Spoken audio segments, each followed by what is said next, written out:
Hey friends, welcome to an Empires and Puzzles video.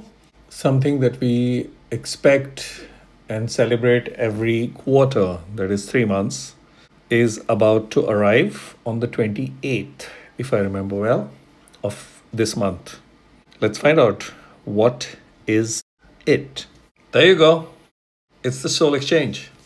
We have the list of heroes that's right there on the screen. All the three rows that's been confirmed by Aliati, who is our forum and the game oracle. And Bergs G has put the chart in place. So we have the row for 10 heroes, 15 heroes, and 20 heroes. All elements represented. So let's go and quickly look at the heroes and have a few words.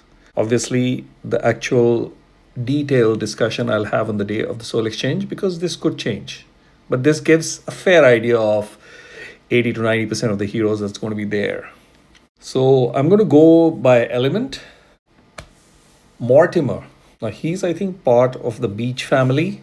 Of course, I'm using pictures because I don't have a lot of these heroes, so I will not be able to tap and look at the specials and the passives. Clearly, he is a dark element hero, rogue, so dodgy.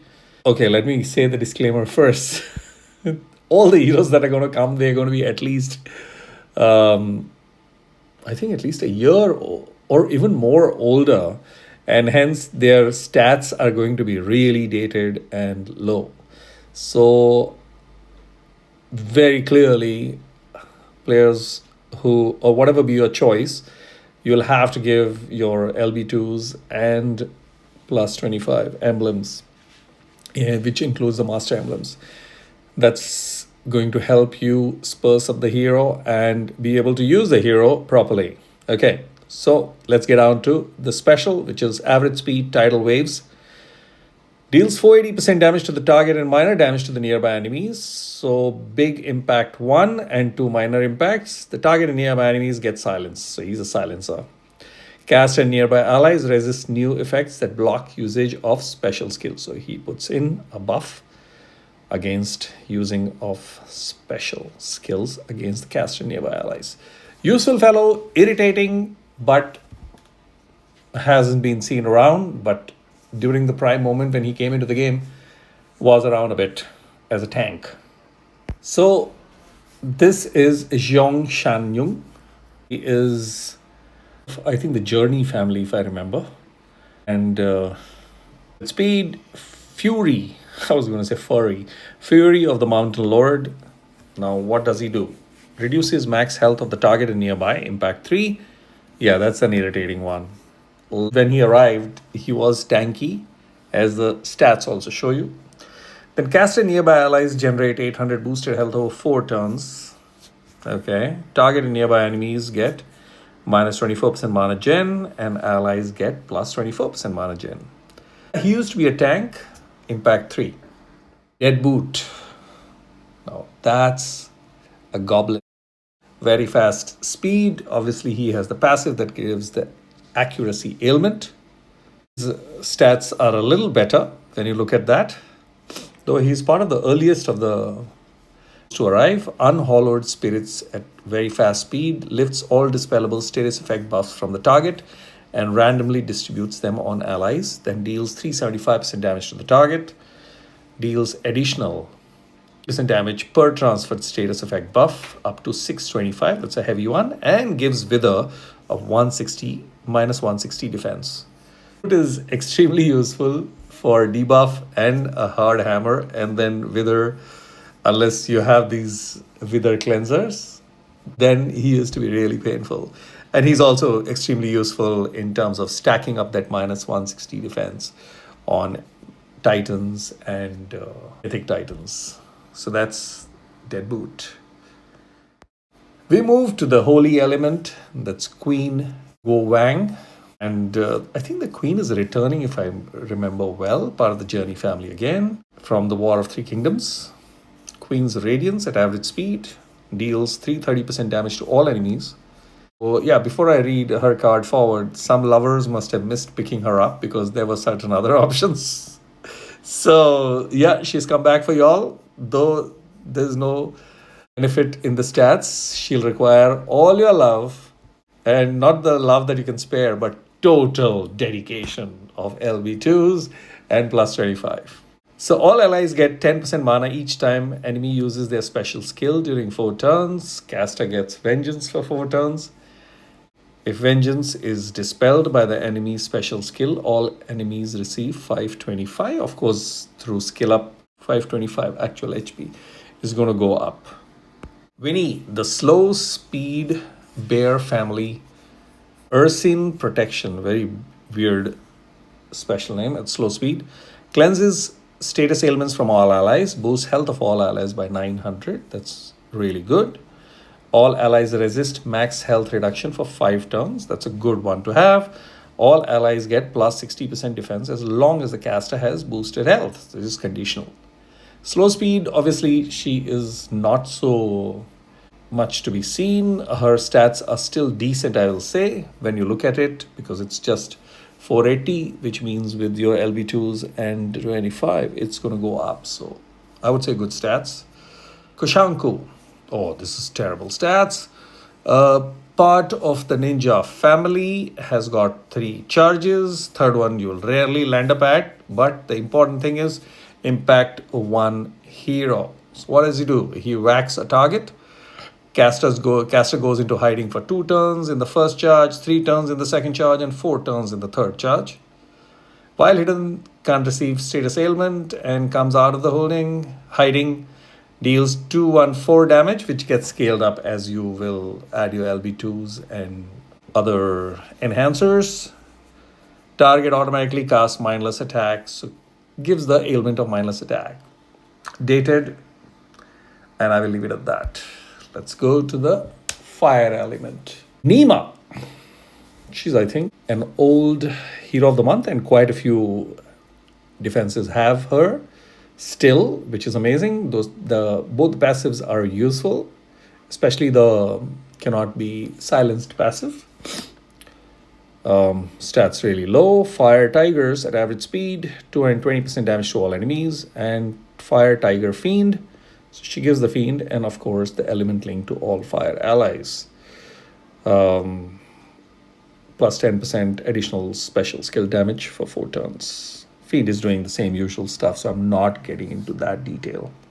Serandite I still use for my farming and occasionally here and there, but when she arrived, I used to use extensively. Why?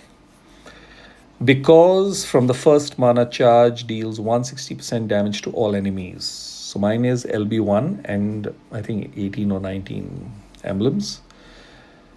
All enemies get minus 64% decrease of any healing. So from the first mana charge itself is impact all in terms of damage, in terms of burn damage, and the ailment of health, which gets scaled up as you go forward in terms of the charge. So that's a very unique benefit that Serandite brings compared to some of the new ones also, who only can boast stats. But in terms of the special, Serandite special is brilliant. Impact all at first charge, which means two matches, and she's going on.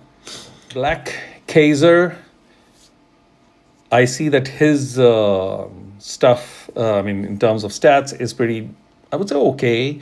Not so terribly low, which means you can enhance it well. Part of the Pirates.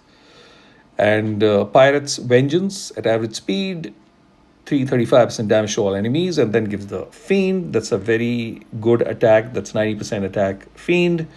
And then, of course, the Fiend does its own minus 45% attack to its owner, and so on and so forth.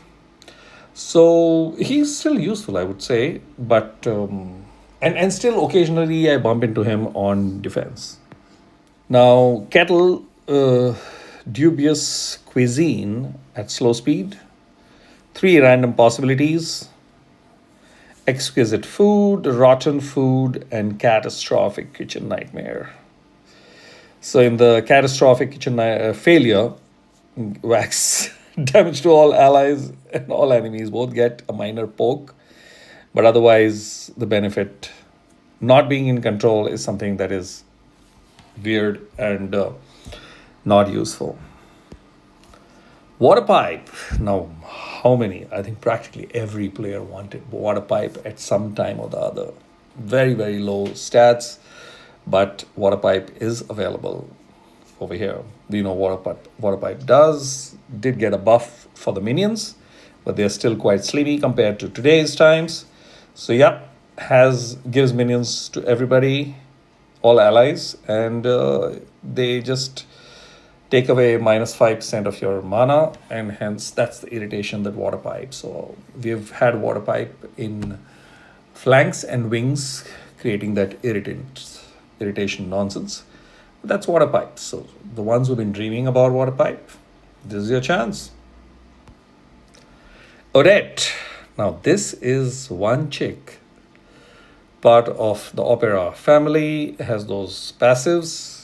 Dance of the Swan. She was part of the earliest introduction, and that's why those stats are low, but not extremely old, and hence those stats are not extremely low, but they are the in between compared to most of the other fellows. Regenerates HP over 3 turns. Then there is a 45% chance to dodge special skill for her.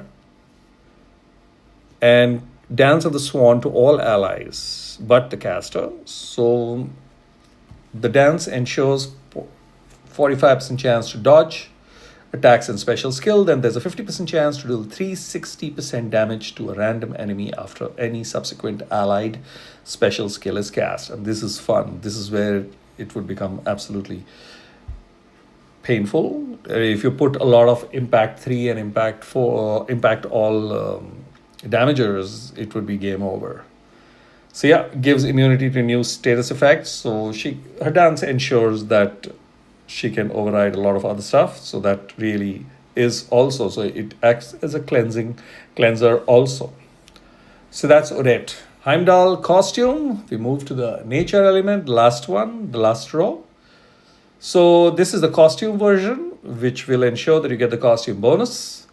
And of course, the percentage goes to 50% chance to revive with 20% HP. Then, of course, plus 50% attack, which is higher. But it's heal over turn 672, which is nothing. So primarily the revive and attack buff. Math costume. I still see her on quite a few. Impact all. Costume bonus ensures that there is a decent stats. I wouldn't say groundbreaking, but yeah, the costume bonus has added to make it a little better. 220% damage to all, then -35% defense, and fire enemies get a -20% attack. So that's smart, useful, impact all. Xiamara. Now this is a chick I still use, and brilliant. She's a cleric, part of the Stag family, if I remember, and deals 300% damage to all enemies. You give her, she's totally deserving of the LB2s and also the +25, and she is going to deliver. Caster gets additional plus 100% power for the next special skill they cast. The additional power increases plus 25% each turn, up to a maximum of 200. So she can go up to 500%. All subsequently, which really hits hard, and then she gives the ailment. All enemies receive mana corruption for 4 turns. Each time an afflicted enemy receives mana from an additional source, they receive 250% damage. So speeding up is what she stops via additional source, which is primarily, regular tile, understood. But if there is a mana buff being provided by allies, then you're penalized. So we are back to the main chart. Those are the 15 fellows. Quick word on all of them. I will say some very interesting heroes that are here. When I look at the overall, in the top 2, I see a little bit of a disappointment that they could have added, now that Soul Exchange is so old and there are so many heroes that the game has. They could have at least firstly ensure not to repeat a hero, and they could have given some better heroes. So seeing Kettle, I clearly feel let down, and even the Queen Guowang. So in the 10 row, which is what a lot of players, free to play and players that don't, even new players for that matter, they will come in, and they could have included some good heroes with a little bit of generosity. Though I believe Mortimer and Heimdall and Neema are, I would say, fairly decent options. In the 15, I would say Serandite seem to be decent options. And in the last one, I will say all the four, I mean, except Kushanku, the other four are decent options. And I'm going to leave it at that for you to mull over and think. And that's about it. So just wanted to share this. Trust this helps. 28th Feb. That's my alarm that I need to move. So I'm going to go. Catch you in the next video. Cheers.